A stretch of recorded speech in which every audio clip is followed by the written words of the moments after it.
Hello everyone, this is the second video on video series of chemistry of amino acids and proteins. Today we are going to discuss general reactions of amino acid. Learning objective for today's video are: first we will see reactions of amino acid due to carboxyl group, amino group and due to side chain. In the end we will discuss various NEET PG MCQs. To download lecture notes and other interesting stuff related to biochemistry, please visit website biochemistrybasics.com. Before going in the detail of general reactions of amino acids, first let's see type of the questions that can be asked from this particular topic in theory exam. So the long answer question like enumerate different reactions of amino acid giving one example for each. Short notes like transformation reactions and decarboxylation of amino acids. General reactions of amino acids. General reactions of amino acids, it can be due to amino group, carboxyl group or due to side chains. The first, due to carboxyl group. It involves decarboxylation reaction and amide formation. Second one is due to amino group, which involves transamination reaction, oxidative deamination and formation of carbamino compounds. Or it can be due to side chains, which involves transmethylation, that is transfer of methyl group, ester formation by hydroxyl group containing amino acid, that is serine and threonine. Reactions of amide group containing amino acids are asparagine and glutamine. And reactions of sulfhydryl group. Sulfhydryl group containing amino acid is the cysteine. We will see each reaction in detail. The first one, reactions due to carboxyl group. That first one is decarboxylation reaction. Decarboxylation reaction involves removal of carboxyl group in the form of carbon dioxide and it leads to synthesis of corresponding amine. This decarboxylation reaction is important for the synthesis of various amines. For example, histidine is converted to the histamine. Histamine is important mediator of allergy and anaphylactic reaction. Tryptophan is converted to the tryptamine, tyrosine is converted to the tyramine, and glutamic acid, which is the excitatory neurotransmitter, is converted to the GABA, that is gamma aminobutyric acid, which is a inhibitory neurotransmitter. Remember, this decarboxylation reaction require pyridoxal phosphate, that is PLP, which is the active coenzyme of vitamin B6, that is pyridoxine. Second reaction due to carboxyl group is amide formation. So in the amide formation, carboxyl group of dicarboxylic amino acids like glutamic acid and aspartic acid can combine with ammonia to form corresponding amide. For example, carboxyl group of glutamic acid reacts with ammonia in the presence of glutamine synthetase enzyme and it is converted to the corresponding amide glutamine. And over here there is a utilization of one molecule of ATP. In the same way, aspartic acid reacts with ammonia and it gets converted to its corresponding amide, that is asparagine. So that is how amide is formed. That is about reactions due to carboxyl group. Now reactions due to amino group.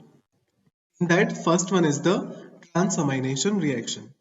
So transamination reaction involves transfer of alpha amino group from an amino acid to an alpha keto acid to form new amino acid and new keto acid.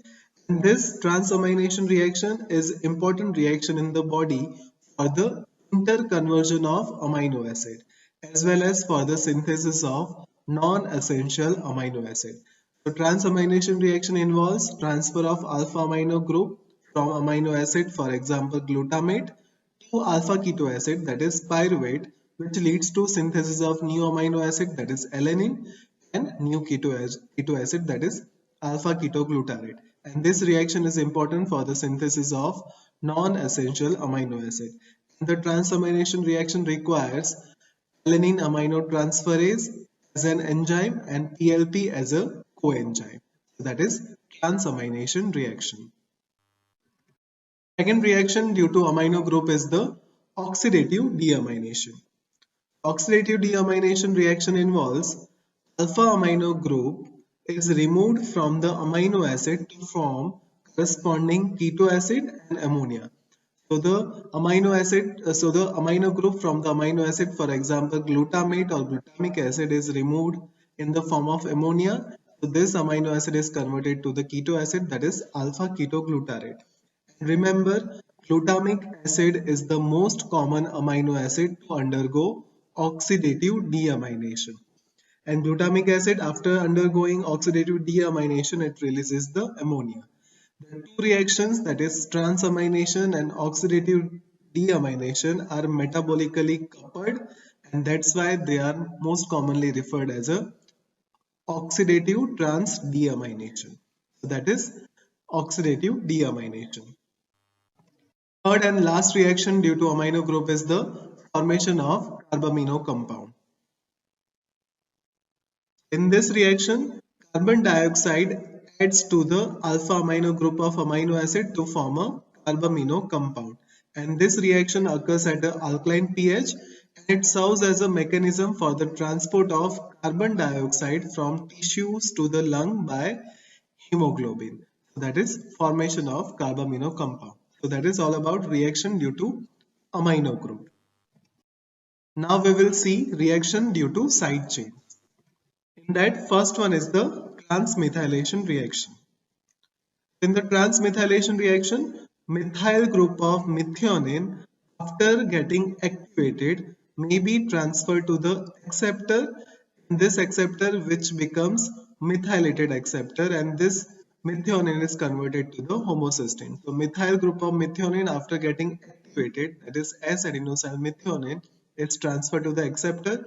This acceptor is converted to the methylated acceptor, and S-adenosyl methionine is converted to the homocysteine. That is transmethylation reaction. Second one is ester formation by the hydroxyl group. So hydroxyl amino acids can form esters with the phosphoric acid.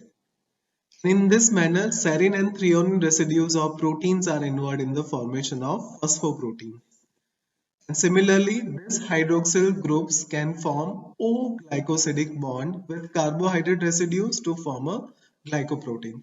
That is ester formation by the hydroxyl group. Now reactions of the amide group. So amide group of glutamine and asparagine can form N-glycosidic bond with carbohydrate residues to form a glycoprotein. Remember, to form O-glycosidic bond, we require hydroxyl group containing amino acid, that is serine and threonine, and to form N-glycosidic bond, we require amide group of glutamine and asparagine. And the last one is reactions of sulfhydryl group. So the sulfhydryl group containing amino acid is the cysteine. The cysteine has a sulfhydryl group, and it can form a disulfide bond with another cysteine residue. So two cysteine residues can connect two polypeptide chains by the formation of interchain disulfide bond. And the dimer, which is formed by the combination of two cysteine residues, are called as a cysteine. So that is the reaction of sulfhydryl group. Remember, for the synthesis of disulfide bond, we require sulfhydryl group containing amino acid, that is cysteine. So that is all about reactions of general reactions of amino acids. Now we will see various multiple choice questions. The first question is amino acids help in disulfide bond formation, and the options are leucine, arginine, cysteine, and threonine. So the amino acid which helps in the disulfide bond formation is the cysteine, which is the sulfhydryl group containing amino acid. So the correct answer is C. Histamine forms due to, and the options are transamination, deamination, decarboxylation, and desulfuration. So the histamine is the amine which is formed from histidine due to decarboxylation. So the correct answer is C. Third question is most common amino acid to undergo oxidative deamination.